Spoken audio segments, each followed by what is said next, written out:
আমি তোমার কথা কেন বিশ্বাস করব? আমরা যা জানি আর যা দেখেছি সে বিষয়ে সাক্ষ্য দিই। কিছু মানুষ তা বিশ্বাস করে আর কিছু মানুষ তা বিশ্বাস করে না। তাই বলি, পড়ো সেই সব কিতাবে কি লেখা আছে।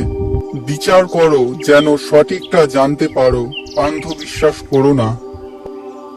এটা কি সত্য এই দুনিয়াতে একজনকে পরীক্ষা করা হয় আরেকজনকে কষ্ট দিয়ে?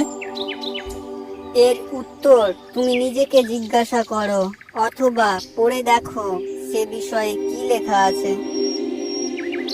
যা তোমার কাছে নেই সেটা পাওয়ার চেষ্টা করা ভুল নয়, কিন্তু যেটা আছে সেটাকে অপমান করা, অসম্মান করা, অবহেলা করা ঠিক নয়। হিংসা, লোভ, অপরকে অপমান এবং অপর মানুষকে ছোট বা নিচু দেখানো অপরাধ।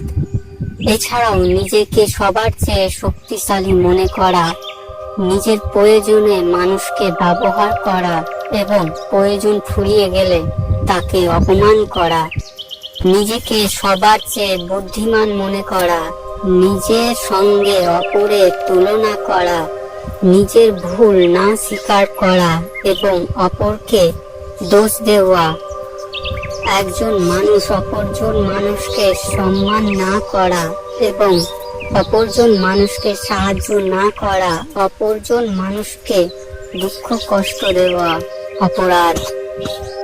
আমি যদি বলি তুমি যাকে অপমান বা নিজের প্রয়োজনে ব্যবহার করছো এবং যার সাথে নিজের তুলনা করছো, এছাড়াও নিজের ভুলে যাকে তুমি দোষ দিচ্ছ বা যাকে তুমি সম্মান করো না এবং যাদেরকে তুমি খারাপ ভাবো বা দুঃখ কষ্ট দাও, তাদেরকে যদি আমি দূরে সরিয়ে নিয়ে চলে যাই অথবা আল্লাহ যদি তাদেরকে সৃষ্টি না করতেন, তাহলে তোমার জগতে তুমি একা হয়ে যেতে।